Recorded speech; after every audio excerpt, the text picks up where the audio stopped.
This is exactly what I'm talking about. Yeah. You liberals are destroying America with your socialist ideas. Get out of my sight! I was 23 years old when my father publicly declared me dead in front of 47 family members at a 4th of July barbecue. It was 2011, Houston, Texas. The day was blazing hot, the kind of suffocating heat that makes the air shimmer above the pavement. My wife Jessica and I had driven from our apartment across town to my parents' house for the annual family gathering.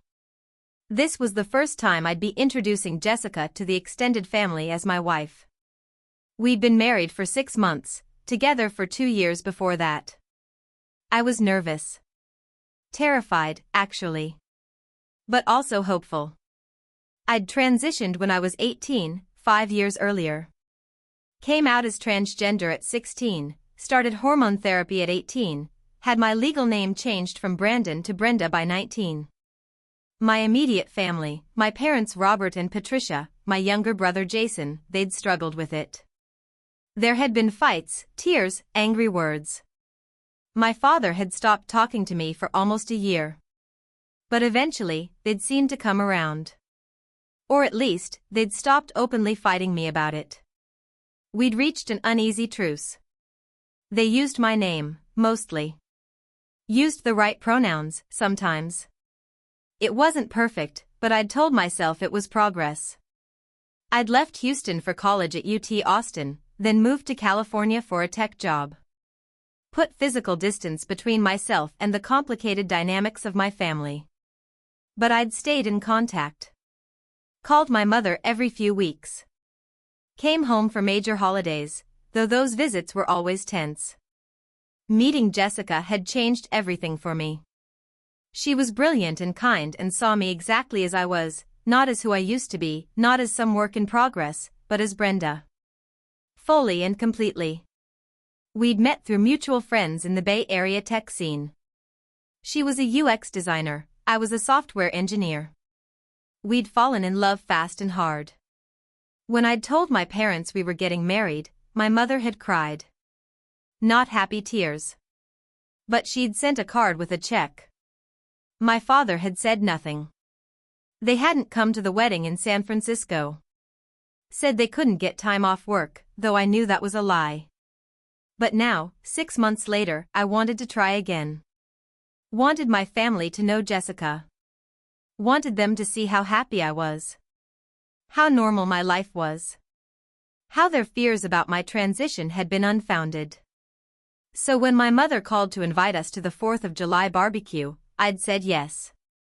Against Jessica's better judgment. Are you sure about this? She'd asked the night before, as we packed for the drive from our apartment to my parents' house. I need to try. They're my family. They haven't exactly been welcoming. I know. But maybe if they meet you, see us together, they'll understand. Maybe it'll be different this time. Jessica had squeezed my hand. Okay. But if it gets bad, we leave. No discussion. We just go. Deal. We arrived at my parents' house around 2 p.m. The backyard was already full of people. Aunts, uncles, cousins, second cousins, family friends. I counted quickly, 47 people, give or take. A huge gathering, quintessentially Texan. The pool was full of kids splashing and screaming. Uncle Charlie was at the massive Weber grill, flipping burgers and hot dogs. Aunt Debbie was setting out potato salad and coleslaw on a long folding table. My grandmother Dorothy sat in a lawn chair under an umbrella, fanning herself. Everyone turned to look when Jessica and I walked through the side gate into the backyard. The conversation didn't exactly stop, but it quieted. Noticeably. Eyes tracked us as we made our way toward my parents. My mother was at the grill with Uncle Charlie, arranging buns on a tray. She looked up, saw us, and her smile faltered for just a second before she fixed it back in place. Brenda. You made it. And this must be Jessica. Hi, Mrs. Williams. Thank you so much for having us. Jessica extended her hand. My mother shook it briefly, limply. Of course. Welcome. My father was at the pool, sitting in a lounge chair with a beer in his hand, talking to my brother Jason. He saw us and his entire body went rigid. Set his beer down carefully. Stood up slowly. And then he walked toward us. The yard went silent. Completely silent. Even the kids in the pool seemed to sense something and quieted down. My father stopped about 10 feet away from us. Looked at me. Looked at Jessica. His face was red, from the heat or from anger, I couldn't tell. Then he raised his arm and pointed at us. Pointed at me. His finger shaking slightly. My son Brandon died to me and to this family 5 years ago, he said. His voice was loud, carrying across the entire yard. Loud enough that everyone could hear. Loud enough that he wanted everyone to hear. When he became a Democrat and a pervert. I felt Jessica's hand tighten around mine. Felt my breath catch in my throat. What stands before me now, my father continued, his voice getting louder, is a sick pervert in a woman's body. Not my daughter. Not my child. A stranger. An abomination. The word hung in the air. Abomination. 47 people stared at us. Nobody moved. Nobody spoke. The silence was suffocating, worse than any words. My father lowered his arm. Crossed his arms over his chest. Stared at me with something between disgust and satisfaction. I couldn't speak. Couldn't move. My entire body felt frozen, like I'd been plunged into ice water. Then, from across the yard, Uncle Charlie started clapping. Slow, deliberate claps. Once. Twice. 3 times. And then everyone joined in. 47 people. My entire extended family. Aunts, uncles, cousins, grandmother, family friends. All of them applauding. Some standing up. A standing ovation for my father's public disownment of his own child. Good job, Robert. Aunt Debbie called out from the food table. Finally someone told that girl the truth. Amen, Uncle Robert. That was my cousin Jake, grinning, pumping his fist. Others were nodding, clapping harder, some whistling and cheering like my father had just delivered a winning touchdown. I looked at my mother. She was still at the grill, 10 feet away. Close enough to hear everything. Close enough to see my face. She had her back to me now, methodically flipping burgers with long tongs. She didn't turn around. Didn't look at me. Didn't say a word. Just kept flipping burgers like nothing had happened. Like her husband hadn't just called her child an abomination. Like 47 people weren't applauding the public execution of her daughter. Jessica pulled on my hand. We're leaving. Now. I let her lead me back through the side gate. My legs moved mechanically, disconnected from my brain. Behind us, the applause continued. Someone was laughing. We got to Jessica's Honda Accord parked on the street. She opened the passenger door and pushed me inside. I sat there, staring straight ahead, while she got in the driver's side and started the engine. She drove. I don't know where at first. Just away. Away from that house. Away from those people. Away from the sound of 47 people applauding my father for declaring me dead. We ended up in a Walmart parking lot. Jessica pulled into a spot in the back, far from other cars, and put the car in park. Turned off the engine. And then she started crying. Not quiet tears. Full, body-shaking sobs. Mascara running down her face in black streams. Makeup smearing. She pressed her hands over her face and cried like something had broken inside her. I reached over and took her hand. Held it. Couldn't find words. What words were there? She cried for 3 hours. 3 straight hours in that Walmart parking lot in Houston, Texas, on the 4th of July. I held her hand the entire time. Watched other cars come and go. Watched the sun move across the sky. Felt nothing. Completely numb. Finally, when her tears slowed, she looked at me with red, swollen eyes. "How can you be so calm?" Her voice was hoarse. "I'm not calm. I'm in shock." 47 people, Brenda. 47 people. Your entire family. They applauded. I know. Your own mother didn't say anything. She just stood there flipping burgers. I know. How are you not falling apart? I will. Later. Right now I can't process it. It's too much. She squeezed my hand tighter. I'm so sorry. I'm so sorry you had to experience that. I'm sorry you had to experience it. This isn't about me. Yes, it is. You're my wife. What happens to me happens to you. We sat in that parking lot until the sun started to set. Until the heat finally broke and the air became almost breathable. Until Jessica's tears dried and my shock started to wear off and the reality of what had happened began to sink in. My father had publicly disowned me. In front of my entire family. And they had applauded. Every single one of them. Not one person had defended me. Not one person had said that's too far or you can't say that or even just stayed silent. They'd celebrated it. Cheered for it. Agreed with it. My family had declared me dead. And they'd done it with a standing ovation. We drove back to our apartment in silence. The 4th of July fireworks were starting as we got inside. We could hear them exploding in the distance, bright bursts of color and sound celebrating independence. Celebrating freedom. I sat on our couch and stared at the wall. Jessica sat next to me, her hand in mine. "What do you want to do?" she finally asked. "I don't know. Do you want to call your mom? Try to talk to her?" She had her chance to say something. She chose not to. Maybe she was scared. Maybe your dad intimidates her. She's been married to him for 30 years.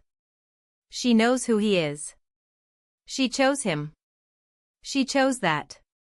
She chose to say nothing while he called me an abomination and everyone applauded. Jessica didn't argue. Couldn't argue. She'd seen it too. "What about your brother? What about him? Did you see him defend me? Did you hear him say anything?" "No." "Exactly. He stood there with everyone else. Maybe he didn't applaud. I don't know, I wasn't watching him. But he didn't stop it. He didn't defend me. So what now?" I thought about it. Thought about 47 faces watching me. Thought about my father's pointing finger. Thought about my mother's back. Thought about the applause. Now I'm done with them. All of them. Every single one. Brenda. I mean it. They made their choice. They declared me dead. Fine. I'm dead to them. And they're dead to me. That night, I couldn't sleep. Lay in bed staring at the ceiling, replaying the scene over and over. Each replay made it worse. The applause got louder. The cheering more enthusiastic. My mother's back more final. Around 3 a.m., I got up and went to my laptop. Opened Facebook. Started going through my family members one by one. 47 people had been at that barbecue. I found every single one of them on social media. Unfriend. Block. Unfriend. Block. Uncle Charlie. Aunt Debbie. Cousin Jake. Cousin Sarah. Grandma Dorothy. Every aunt, every uncle, every cousin, every second cousin, every family friend. Unfriend. Block. Unfriend. Block. Then Instagram. Then Twitter. Then I went through my phone and blocked every number. Every single one. It took me an hour. An hour to systematically remove 47 people from my digital life. To build a wall between myself and every person who'd been in that backyard. When I was done, my phone rang. My brother Jason. I stared at the screen. Let it ring 4 times. Then answered. Brenda, wait. Don't do anything rash. Let's talk about this. Why didn't you defend me? Silence on the other end. Jason, why didn't you defend me? You were standing right there. Next to Dad. You heard what he said. You saw everyone applaud. Why didn't you say anything? I was shocked. I didn't know what to do. You knew exactly what to do. You chose not to do it. Dad was out of line, I know that. Out of line? Jason, he called me an abomination. A pervert. A sick stranger. He declared me dead. And everyone agreed with him. Everyone. Including you, by your silence. I didn't agree with him. Then why didn't you say that? Why didn't you tell him he was wrong? Why didn't you stand up for your sister? Because he's our father. Because I didn't want to cause a scene. He caused the scene. He's the one who stood up and pointed at me and called me an abomination. But sure, you didn't want to cause a scene. Better to let your sister be publicly humiliated. Better to let your entire family applaud her disownment. Wouldn't want to cause a scene. Brenda, please. Don't cut me off. We can work through this. There's nothing to work through. You all made your choice. You declared me dead.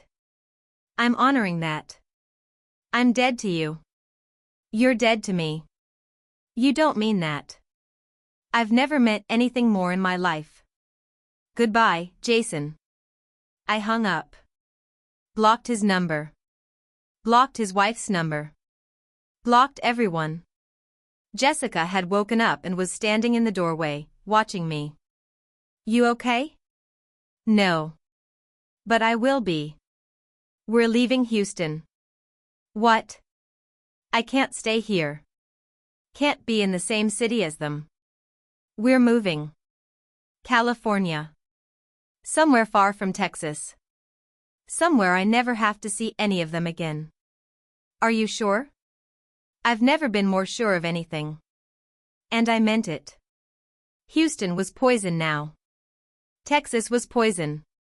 Every street corner held memories. Every familiar place was contaminated by the knowledge that somewhere in this city, 47 people who shared my blood thought I was an abomination. I couldn't breathe here anymore. The next morning, I started applying to jobs in California. I was already working in tech in Houston, had 2 years of experience as a software engineer. The market was good. The Bay Area was hungry for tech talent. I applied to Apple, Google, Facebook, every major tech company I could find. Did phone screens, video interviews, coding challenges. All while still going to my Houston job, pretending everything was normal, not telling anyone my life had imploded over the 4th of July weekend. My mother texted me 3 days after the barbecue. We need to talk about what happened. I stared at the message for a long time. Then typed back. There's nothing to talk about. I'm dead to you, remember? Dad made that very clear. In front of 47 witnesses. You were there. You heard it. You said nothing. That tells me everything I need to know. I blocked her number before she could respond. 3 weeks later, I got an offer from Apple.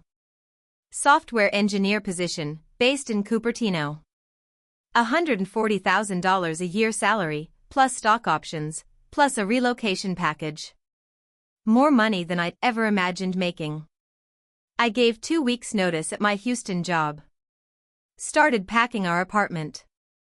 Jessica managed to negotiate full remote work with her company. Her boss was understanding when she vaguely mentioned family issues requiring a move. We packed everything we owned into a U-Haul truck. said goodbye to the few friends we had in Houston, and drove west. It took us 4 days to drive from Houston to the Bay Area. 4 days of highways and rest stops and cheap motels. 4 days of gradually leaving behind everything I'd ever known. On the second day, we passed the exit for my parents' neighborhood. I saw the sign and felt my chest tighten. Kept driving. Jessica looked at me. Any regrets? None. That place is dead to me. What if they reach out? What if they apologize? They won't. But what if they do? I thought about my father's pointing finger. About my mother's back. About 47 people applauding. Then it's too late. Some things can't be fixed. Some wounds don't heal. They made their choice. I'm making mine. We arrived in California on a sunny afternoon. Found a small apartment in Cupertino, not far from Apple's campus. It was expensive. Everything in the Bay Area was expensive, but we could afford it with my new salary. I started at Apple 2 weeks later. The campus was enormous, beautiful, futuristic. My team was diverse in every way: race, gender, sexuality, nationality. On my second day, I met 3 other trans people just in my building. Not in a special meeting or support group. Just working. Normal people doing normal jobs, treated like everyone else. For the first time in my life, I felt invisible in the best way. Not invisible like I was being ignored or erased. Invisible like I was normal. Like being trans was just one fact about me, not the defining fact. Not the thing that made me an abomination or a pervert or dead to my family. Just Brenda. A software engineer. A person. Jessica found a community too. The Bay Area was full of LGBTQ people, full of families like ours. We made friends. Real friends who knew our whole story and didn't blink. Who invited us to dinners and parties and game nights. Who celebrated our anniversary with us. Who became the family we'd chosen instead of the family we'd been born into. We started seeing a therapist. Jessica had insisted. Said we both needed to process what had happened. That kind of public rejection, that kind of trauma, didn't just go away on its own. Dr. Sandra Chen specialized in LGBTQ trauma. She'd heard stories like mine before, too many of them. But she said mine was particularly brutal. What you experienced was a public ritualistic rejection, she said in our first session. Your father didn't just disown you privately. He performed it. Made it a spectacle. Made sure everyone witnessed it. And then they participated in it. They applauded. That's not just rejection. That's a social death. That's what it felt like, I said. Like I died. Like they killed me. In a way, they did. They killed the relationship. They killed any possibility of family connection. They chose ideology over love. And they did it publicly, dramatically, making sure you knew it was final. How do I get over that? I'm not sure you do. Not completely. But you learn to live with it. You build a new life. You find new family. You prove them wrong just by being happy. And that's what we did. Jessica and I built a life in California. A good life. A happy life. I thrived at Apple. Got promoted within a year to senior engineer. My manager loved my work. My team respected me. I was good at what I did, and that was all that mattered. Nobody cared that I was trans. Nobody asked invasive questions. Nobody made me feel like an abomination. I was just Brenda. A damn good engineer. Jessica's career took off too. She moved from her remote position to a senior UX designer role at a startup. We were both successful. Both making good money. Both building careers we were proud of. In 2018, we bought a house. A real house. In San Jose, in a nice suburb. $1.2 million with a 30-year mortgage, but we could afford it. 3 bedrooms, 2 bathrooms, a yard. Our yard. Our home. We adopted a golden retriever and named him Bailey. He was goofy and loving and didn't care at all that we were 2 women or that one of us was trans. He just wanted walks and treats and belly rubs. We traveled. Europe, Asia, all over the United States. Went to Pride every year in San Francisco, walked in the parade, celebrated with hundreds of thousands of people who understood what it meant to be rejected by family and to build your own anyway. We had everything my father had said I'd never have. A normal life. A happy marriage. A career. A home. Respect. Love. Community. Everything he'd tried to deny me by calling me an abomination. And the whole time, for 13 years, I had 0 contact with anyone from that barbecue. 0 contact with my family. Didn't call. Didn't text. Didn't send Christmas cards. Didn't check their social media. Didn't ask mutual acquaintances about them. They declared me dead. So I let myself be dead to them. Completely. Finally. Absolutely. Jessica would sometimes ask if I missed them. Do you ever think about your family? Sometimes. Do you miss them?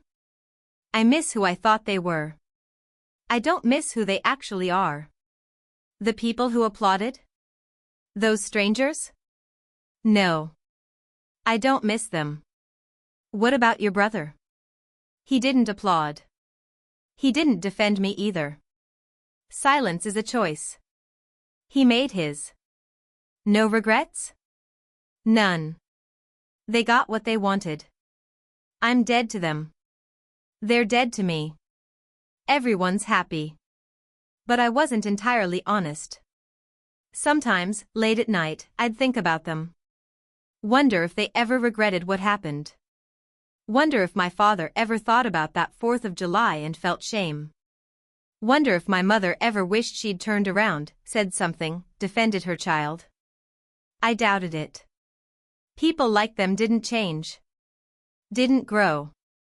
Didn't suddenly realize their bigotry was wrong. They doubled down. Convinced themselves they were right. Reframed the narrative so they were the victims and I was the one who'd abandoned them. But it didn't matter. I'd built a life without them. A better life. A life full of love and success and happiness.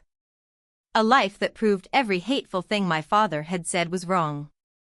I wasn't an abomination. I wasn't a pervert. I wasn't sick or wrong or dead. I was Brenda. I was successful. I was loved. I was happy. And that was the best revenge I could have ever asked for. 13 years passed. 13 years of silence. 13 years of living my life as though that 4th of July had never happened. As though those 47 people didn't exist. Until one day in spring 2024, when my phone rang with a Texas area code. I stared at it. Unknown number. 713, Houston. I almost didn't answer. Almost sent it to voicemail. But something made me pick up.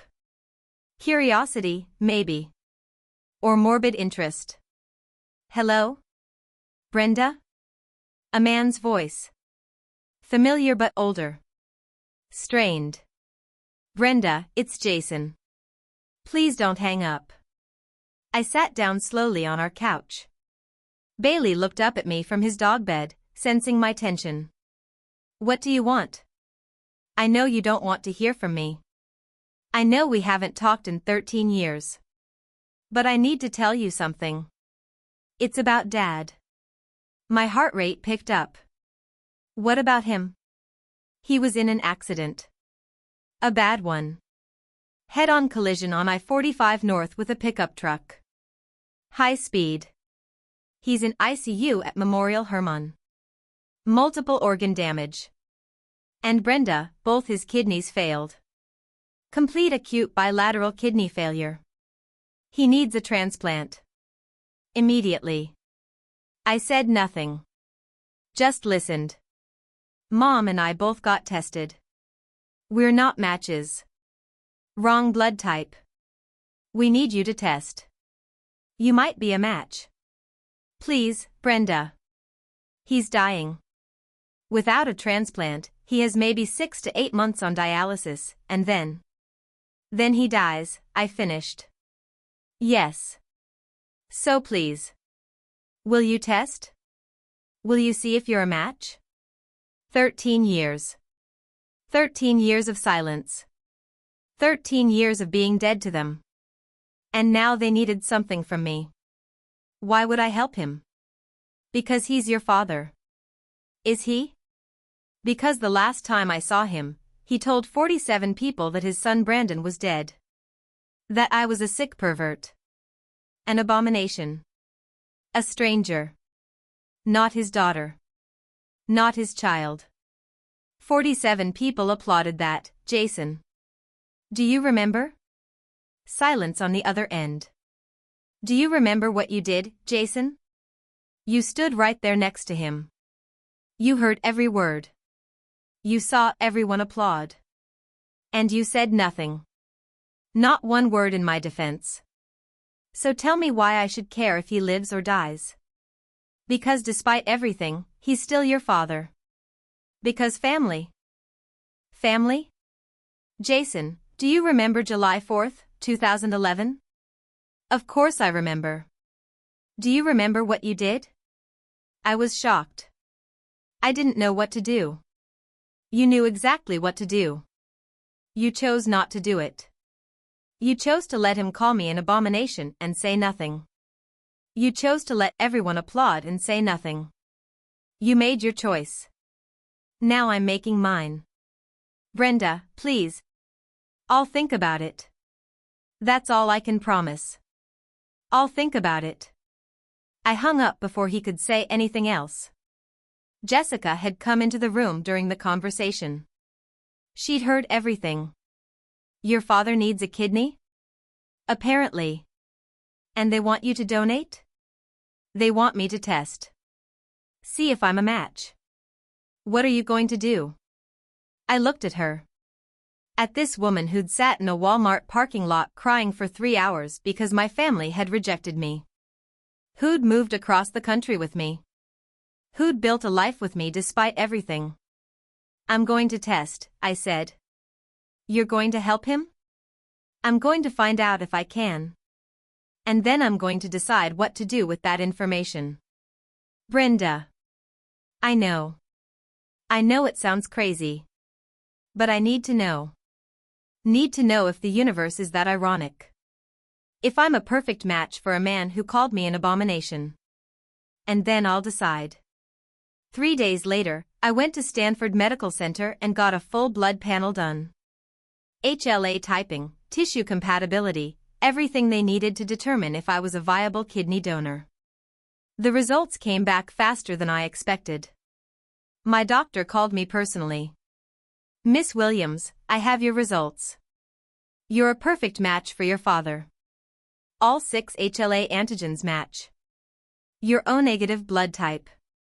You're an ideal donor. This is actually quite rare. He's very lucky. Lucky. The word felt absurd. Thank you for letting me know. Will you be moving forward with the donation process? There are more tests we'd need to run, psychological evaluations, but based on these results, you're an excellent candidate. I'll let you know. I hung up and sat in my car in the Stanford parking lot, staring at nothing. Perfect match. Of course I was. The universe had a sick sense of humor. Jason called that evening. Did you get your results? Yes. And? I'm a perfect match. I could hear relief flood his voice. Oh, thank God. So you'll do it? You'll donate? I said I'd think about it. Think about it? Brenda, he's dying. What's there to think about? 13 years, Jason. 13 years of being dead to him. To all of you. And now you want me to give him a kidney? He's your father. He was my father. Past tense. He made that very clear. People make mistakes. Calling your child an abomination in front of 47 people isn't a mistake. It's a choice. Now I'm making mine. I'll call you back. I hung up. Jessica was watching me from the kitchen doorway. You're a match. Perfect match. All 6 antigens. So what now? Now I do something that might make me a terrible person. What? I'm going to Houston. I'm going to see him. I'm going to look him in the eye. And I'm going to let him know I could save him. And then I'm going to choose not to. Jessica was quiet for a long moment. That's dark, Brenda. He earned it. He called me dead.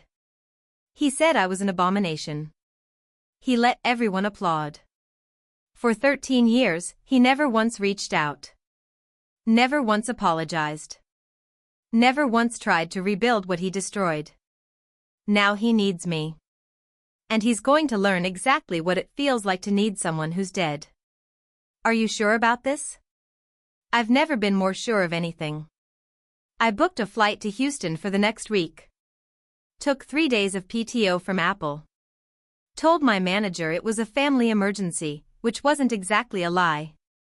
Jessica offered to come with me. You shouldn't do this alone. I need to. This is between me and him. I need to do this myself. Okay. But call me.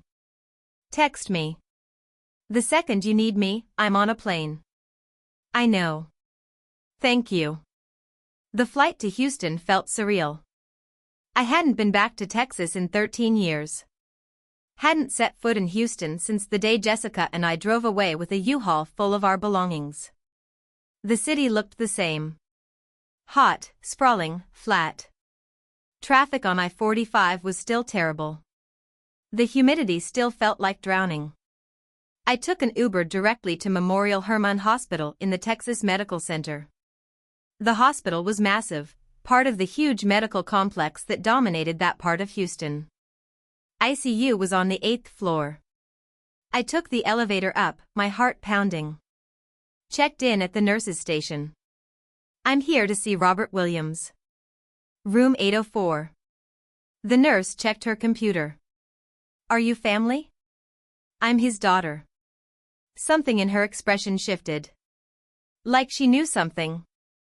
Like maybe they'd been told I might come. He's in ICU. Room 804. Down the hall, last door on the right. I walked slowly down the corridor. My heels clicked on the tile floor, echoing in the quiet hallway. Each step felt heavy. Final. I stopped outside room 804. Through the window, I could see him. My father. Robert Williams. He looked old. So much older than I remembered. Gray skin. Emaciated. His face was gaunt, cheeks sunken. Multiple IVs ran into his arms. Monitors beeped around him. An oxygen tube under his nose. He looked like he'd aged 20 years in 13. He looked like he was dying. I pushed open the door and stepped inside. He heard the sound and turned his head. Saw me standing there. His eyes went wide. Shocked. Then filled with something that looked like hope. He tried to sit up, but the effort was too much. Fell back against the pillows. Reached out one trembling hand toward me, IVs trailing from it. Brenda, he said. His voice was weak, barely above a whisper. Brenda. My daughter. You came. I stood in the doorway. Didn't move closer. Just looked at him. Looked at the man who'd called me an abomination. Who'd declared me dead. Who'd let 47 people applaud. Please, he said. His hand was still extended. Shaking. Please come closer. Let me see you. I took 3 steps into the room. Close enough that he could see me clearly. Far enough that he couldn't touch me. Forgive me, he said. Tears were running down his face now. Please, forgive me. I was terribly wrong. Monstrously wrong. I loved you. Always. Every day of your life. I was scared. Confused. I didn't understand. But I never stopped loving you. Please believe me. I said nothing. Just watched him cry. Please save my life, he begged. Jason said you're a match. A perfect match. Please, Brenda. Please don't let me die. I know I don't deserve it. I know I was cruel. But please. I'm your father. I'm begging you. I looked at his outstretched hand for exactly 10 seconds. Counted them in my head. 1, 2, 3, 4, 5, 6, 7, 8, 9, 10. Remembered everything. The 4th of July. The pointing finger. The words. My son Brandon died. Sick pervert. Abomination. The applause. 47 people clapping. Standing ovation. My mother's back. Jessica crying for 3 hours. 13 years of silence. 13 years of being dead. I spoke. My voice was cold. Ice cold. Your son Brandon died 13 years ago, Dad. He stared at me. You announced it yourself. At a family barbecue. July 4, 2011. In front of 47 witnesses. Remember? Please. They gave you a standing ovation. Everyone applauded. Uncle Charlie started it. Aunt Debbie cheered. Cousin Jake said amen. 47 people agreed with you that I was dead. That I was an abomination. A sick pervert in a woman's body. I was wrong. Sick perverts in women's bodies can't donate organs, Dad. That's not legal. It's not allowed. Brenda, please. And dead sons can't donate either. Physically impossible. You can't get a kidney from someone who's been dead for 13 years. I turned on my heel. Walked toward the door.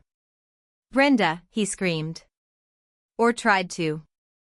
His voice was too weak. It came out as a strangled cry. Please. Don't do this. I'm sorry. I'm so sorry. The monitors started beeping faster. Alarm sounds. I heard nurses rushing toward the room. I didn't turn around. Didn't look back. Just kept walking. Out of room 804. Down the corridor. Past the nurses' station. To the elevator. The doors closed just as I heard my mother's voice screaming my name. Brenda. Stop. Come back. But the elevator was already descending. Taking me away from that floor. Away from that hospital. Away from the man who'd called me an abomination and was now learning what it meant to need someone who was dead.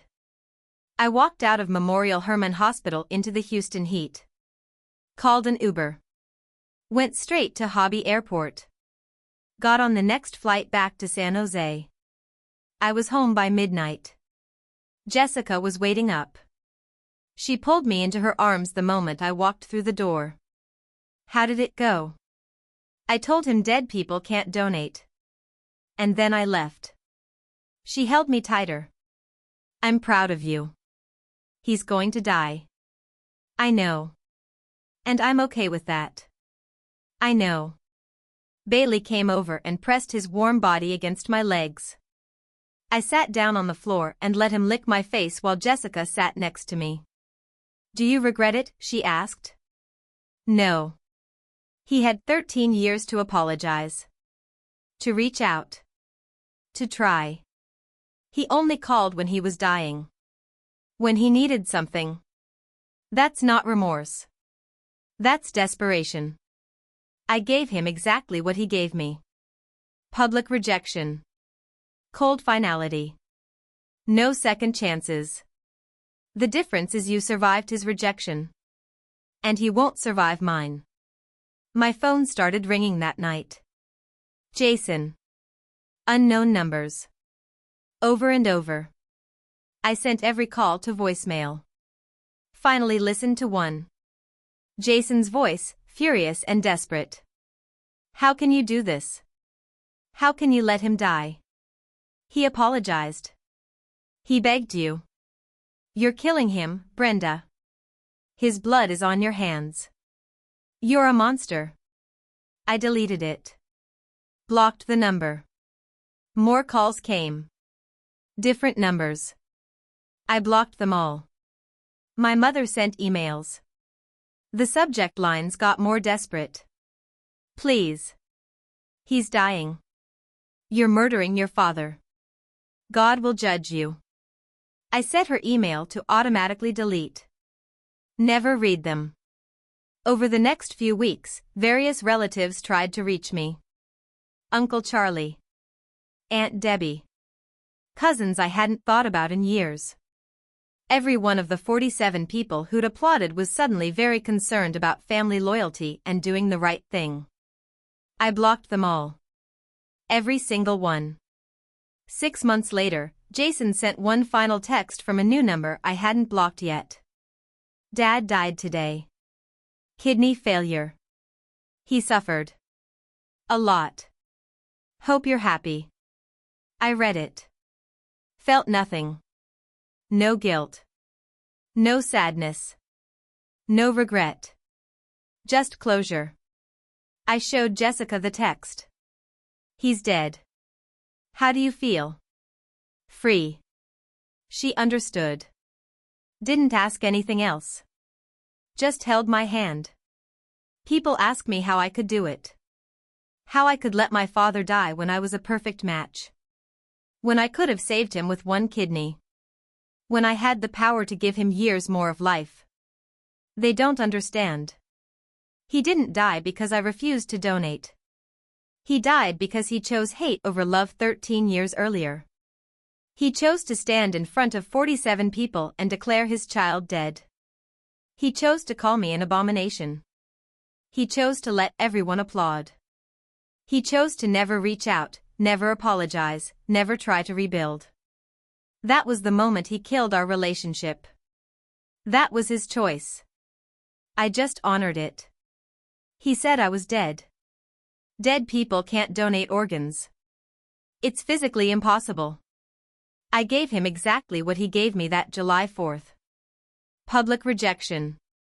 Cold finality. No second chances. The difference is I survived his rejection. I built a life. I found happiness. I succeeded. I became everything he said I could never be. He didn't survive mine. Some people call that cruel. I call it justice. I call it consequences. I call it karma. He had 13 years to apologize. To reach out. To rebuild. He chose not to. He only called when he was dying. When he needed something. That's not remorse. That's desperation. Real remorse comes before the crisis, not during it. I don't regret my decision. Don't lose sleep over it. Don't wonder what if. I know exactly what if. If I'd donated, he'd have lived a few more years. And he'd have spent those years still believing he was right to reject me. Still transphobic. Still hateful. The kidney wouldn't have changed his heart. So I let him face the consequences of his choices. Let him die with them. And I moved on with my beautiful life. With Jessica. With Bailey. With our home and our friends and our careers and our happiness.